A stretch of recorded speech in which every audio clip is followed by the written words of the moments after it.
May nagtanong sa akin, "Hello, please hide my identity.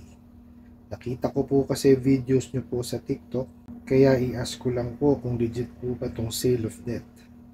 Matagal na po akong hindi nakakabayad ng utang ko sa ang laki po kasi ng interes. 12K lang ang nahiram ko, pero umabot na po na 51K yung babayaran ko. Nawalan din po kasi ako ng work, kaya di po ako nakakabayad. Nakaka-depress po kasi baka may mag-home visit nga po dito sa amin. Salamat po." Ito po yung message ng Ola. "We inform you that your overdue debt with will soon be prepared for sale to another company, a collection agency. If you do not settle your debt, it may be pursued further by an agency specializing in debt collection, including through home visit and sending demand letters, as well as small claims court actions. Offers you the opportunity to pay off your debt with a discount by February 29. Instead of 51,810, pay just 11,250 and your debt will be cleared. Take this chance and avoid further collection actions." Okay. Base naman ho dun sa sa message, wala naman ho akong nakikitang masama na sinabi ng Ola, no? Nagpe-prepare na daw ho yung kanilang kumpanya na ibenta yung bad debt nila, no? Including ho yung inyong account, no? Pwede naman ho nilang gawin yon, kasi ho ang collection agency po, no, is dalawang klase yan, no? Isa po is yung i-hire nila in their behalf, no, to perform yung collection practices po, no, na ginagawa, no, kagaya po nung pagtawag, pag-send po ng sulat, no, pag-SMS, at yung pagbisita po sa bahay, no. Kasi po yung mga collection agency po, no, yung iba po may kakayanan po kasi talagang gumawa ng home visitation. Actually, wala naman nung masama doon as long as nasusunod po nila yung nakasaad po, no, dun sa prohibition on fair debt collection practices, no. So yun lang ho ang kailangang masunod, no. Pero yung sabihin pagpunta sa bahay nyo, wala naman nung problema doon, no. Tapos ho, yung pangalawa na klase ng collection agency, ito nga po yung mga bumibili po ng mga bad debt, no. So ito po yung mga loans na hindi po nasisingil. So ang ginagawa po itong mga collection agency na to is binibili ho ito on a discounted price. So kaysa talaga malugi na yung yung lending, so babayaran ho ito sa mas mababang presyo. Tapos so yung collection agency na bumili, so sila na ho ang maniningil sa inyo, at kagaya ho nung sinabi ko kanina, as long as nasusunod po, no, yung kautusan po ng SEC doon sa prohibition on fair debt collection practices, wala akong problema, no. Regardless po yan kung magpadala ho sila ng demand letter, tumawag po sila, SMS, or magpunta po sa bahay po ninyo. So huwag niyo katakutan yung pagpunta sa bahay ninyo. Actually po, no, may mga collection agency po, no, na maayos naman nung kausap. Actually, mapapababa pa nga ho yung yung utang ninyo, no? Kasi nga ho, kung yan bibili na discounted price, baka ho matawaran nyo pa. No, makiusap po kayo ng maayos. Sabihin niyo ho yung yung totoo, no? Kagaya nga ho nung sinabi ninyo, nawalan ho kayo ng trabaho. Actually, yung sa message nga po ng Ola nyo rito, no, nagbibigay siya ng discount, no, instead of 51,810, 11,250 na lang po ang pinababayaran sa inyo, no. Kung meron na ho kayong kakayanan ng bayaran, bayaran nyo na po ito, no. Pero kung wala naman po, i-email nyo ho sila, no. Sabihin nyo ho yung yung kalagayan nyo ngayon, no, kung talagang wala pa kayong hanap buhay, no. Sabihin nyo ho na pagka nakahanap na kayo ng trabaho, pagsusumikapan nyo na na bayaran ho ito. Po. Pero ho dun sa sa message ho nila, wala naman ho akong nakikita na mali, no. Actually, pa nga, hine-heads up pa nga ho kayo, no, nung Ola ninyo na maaaring maibenta po yung inyong account, no, sa collection agency. At least na heads up po kayo, no, na iba po ang maniningil in their behalf, no? Kasi kung wala naman ho talaga silang kakayanan na maningil, no? Collection agency po sila pupunta, no? Tapos kagaya yung sinabi nila dito, no, na may kakayanan din po ang collection agency na mag-file ng small claims. Opo, totoo po 'yan. Kasi kalimitan po ng mga collection agencies are owned by lawyers, no? Mga law firm ang may-ari ho kalimitan ng mga collection agencies, no? So kasama ho sa offer nila 'yon, no?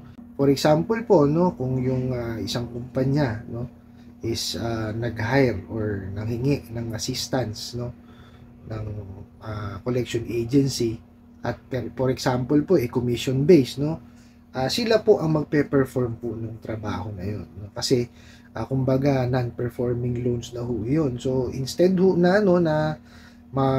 isang tabi lang o hindi ho masingil, so magko-commission ho sila ng collection agency na maniningil in behalf of the company, ng lending, financing or ng bangko, no? Pwede ho 'yon, no? Pero ho, no, kagaya ho na nakasaad po sa prohibition on unfair debt collection practices, no? Kung ano hong gawing mali, no, nung collection agency, ang mananagot po noon is yung nag-commission sa kanila na kumpanya. So ibig sabihin po ang mananagot po noon is yung lending, financing or yung bangko, or kung yung OLA nga magko-commission sila ng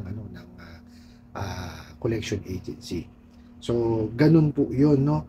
Kaya ho importanteng mabasa niyo po yung prohibition on unfair debt collection practices. Nandun po lahat 'yun nakasaad, lahat po ng mga ipinagbabawal, no, kagaya po ng harassment, pagpapanggap, yung pagmumura, yung panglalait, no, lahat po 'yan, no. At pati po yung oras, no, ng pagtawag at pagpunta sa bahay nakasaad din po doon, no. Actually ang nakalagay po doon is ang pagtawag or pagbisita po is dapat hindi lalagpas po ng alas 10 ng gabi at hindi maaga sa alas 6 ng umaga. Okay, yun po yung nakasaad dun sa prohibition ng unfair debt collection practices. Tapos kung iniisip niyo na magpupunta nga ho sa bahay ninyo, wala akong problema ron. Harapin niyo sila. Yan pong mga nag-feel po na yan, maayos ho kausap yan. Kasi hindi ho makakapambalagbag yung mga yan Dahil ho nasa poder nyo O di po ba? Yun nga lang talagang meron ho kasing mga tao na nahihiyang binibisita sa bahay. Kaya ho yung ibang mga lending, financing at bangko at lalo itong mga damuhong OLA na to, ginagawang panakot po yung pagbibisita sa bahay. Pero actually, wag ho kayong matakot sa mga maniningil po na nagpupunta sa bahay. Maayos yung kausap yan. May mga mangilan-ngilan ho talagang balagbag magsalita, pero kalimitan ho talaga yan, maayos ho makipag-usap, no? Kasi siyempre, dayo sila dun sa lugar Umiiwas din ho yan sa gulo. Di po ba? So, kagaya ho namin, kami bumibisita ho kami sa bahay, di po ba? So, legal ho yan. Wag ho kayong matakot, no? Makipag-usap ho kayo ng maayos, no? Para ho kung magawan niyo ho ng paraan, no? Mabibigyan ho kayo ng ng payment option. Lalo ho yung mga collection agency, kung binili ho yan mabibigyan ho kayo ng payment option. Kasi sila na may hawak No, unlike ho kasi yung collection agency na kinumission lang ho ng mga lending, financing at bangko or ng OLA, no? Hindi ho sila makakapag-decide regarding doon. Kasi yung pumasisingin nila, doon ho nakabase ang kanilang komisyon So hindi ho sila makakapag-decide for that. So mas mainam ho talaga yan kung nabili na nung collection agency, kasi sila right there and then po makakapag-decide ho sila kung magkano ho yung pwedeng pabayaran sa inyo. Pwede hong hulugan or pwede hong one payment nyo lang bayaran pero may discount, no? Pwede ho iyon. Makipag-usap po kayo ng maayos. Sabihin nyo sa kanila yung nangyari ho sa inyo, no? Gaya sinabi nyo nga nawalan ho kayo ng trabaho. Nawalan ho naman talaga kayo ng trabaho. Anong gagawin nila? So kausapin nyo ng mainam, no? Tapos gumawa ho kayo ng kasulatan. No, importante ho 'yun kasi protection nyo ho 'yun Di po ba? Na For example, ho, ang utang nyo nga is nasabi 51. O, binibigyan kayo ng discount 11,000 na lang. Gawan nyo ng kasulatan. No, na pagka nabayaran ho ninyo yan, tapos na. Lagi nyo tatandaan. No? Pagka ho kayo, lalo na kung nakikipag deal kayo sa mga OLA, no? At sinasabi nila may discount, sabihin nyo sa kanila, put it in writing. No? I-email ho sa inyo kung magkano ho yung talagang babayaran po ninyo. Para ho may pruweba kayo. O, naka-black and white po siya. No? Kahit sabihin nyo naka-email yan. O, may thread naman ho yan So makikita ho yan, no? At mapapatunayan na yun na lang ang babayaran ninyo. No, wag ko kayong papayag na tinawagan kayo, sabihin, ito na lang babayaran mo, tapos binayaran nyo. Pwede ho kasing itatwa yun Di po ba? Not unless no, na alam niya na nire-record nyo yung usapan ninyo. Pero mas maganda ho talaga yan in writing. No? So sabihin nyo sa kanila na, sige, kung kagaya ho nito, in writing ho ito maliwanag ho ito na instead of 51,810, 11,250 na lang po ang pinababayaran sa inyo. So napakalaki na rin ho ng ibinawas po nila. Sabi nyo nga po, ang nahiram nyo po is 12,000. So medyo mababa pa dun sa nahiram po ninyo na 12,000 yung babayaran ninyo. So i-grab nyo na po yung opportunity na yun. No? Kung meron ho kayong pambayad. Pero kung wala pa ho kayong pambayad, email ho nyo sila. No? Na kayo po gumagawa pa ng paraan. No? Kasi nga, wala kayong hanap buhay.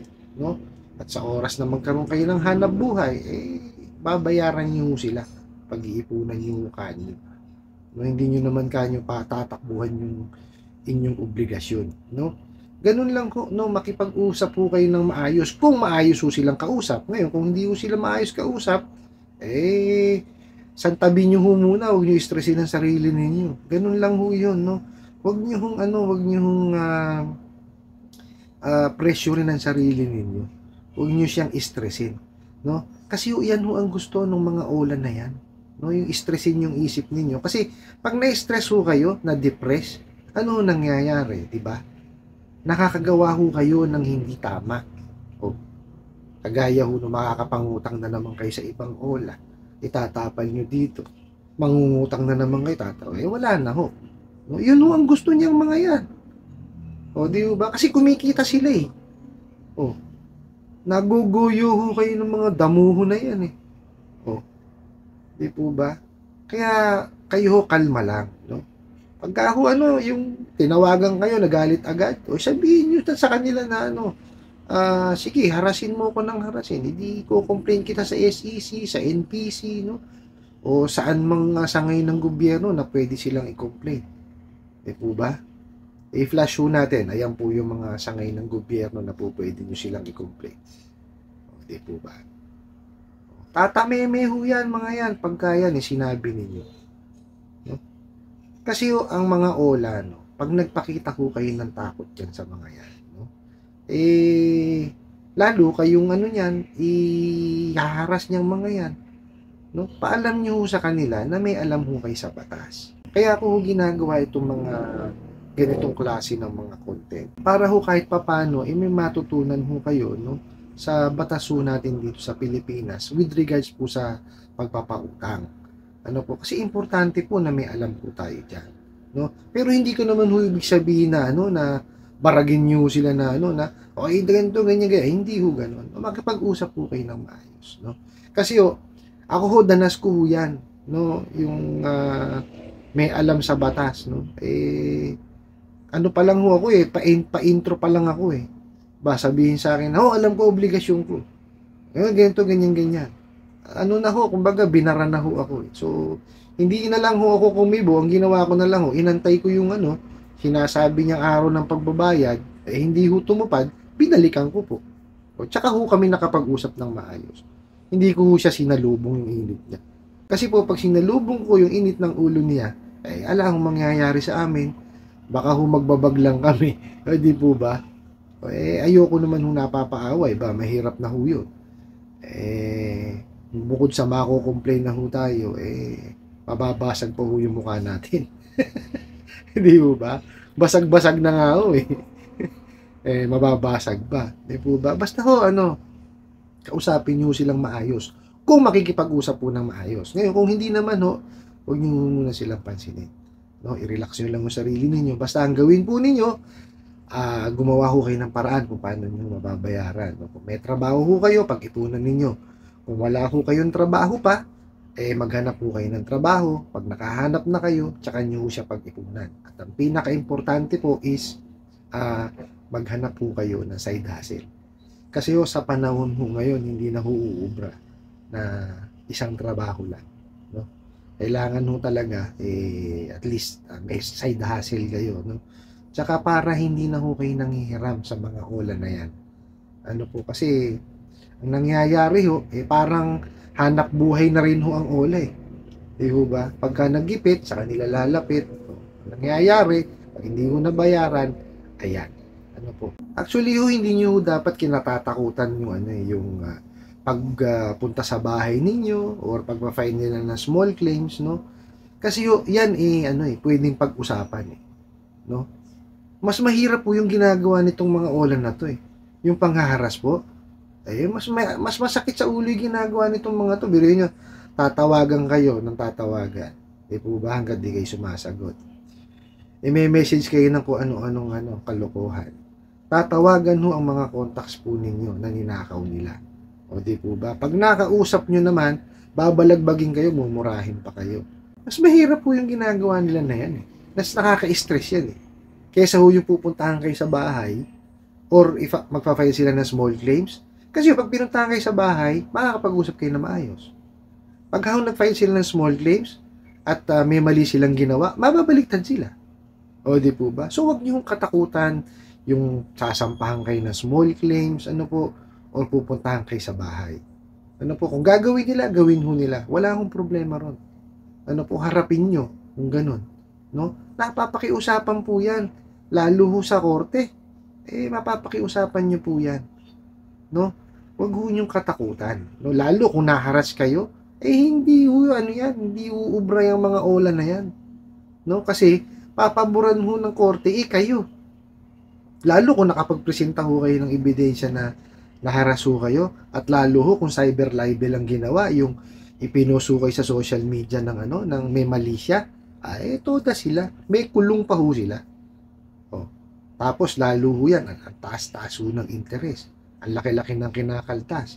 Di paano na sila makakasingil lalo niya? Kasi bababaan ni judge yun. Yung babayaran ho ninyo. So, lagi yung lamang kayo Di ho ba? Basta ho makiusap ho kayo. Pakipag-usap kayo ng maayos. No? Kagaya sinabi ko kanina, kung balagbag silang kausap, huwag niyo muna silang pansinin. No? Huhupa ho din yan. No? Kasi hindi lang naman yun ang nag-iisang kolektor na tatawag sa inyo, paiba-iba ho yan malay nyo, matapat kayo sa maayos na kolektor. Di maayos ho yung problema ninyo. Di po ba? So, wag niyo katakutan yung ganyan, pupuntahan kayo sa bahay, o ibebenta yung yung utang ninyo, no? Mas mainam nga ho yun. Basta makipag-usap po kayo ng maayos. Po? I hope nasagot ko po itong katanungan na to at sana po ay makatulong. Maraming salamat po sa inyong walang sawang pagsuporta at panonood sa aking mga videos. Maraming salamat po sa inyong pag-share, pag-like, pag-comment at pagtatanong. Kunin ko na rin po itong opportunity na to na imbitahan kayo na suportahan ang aking mga social media account sa YouTube, Facebook, and TikTok.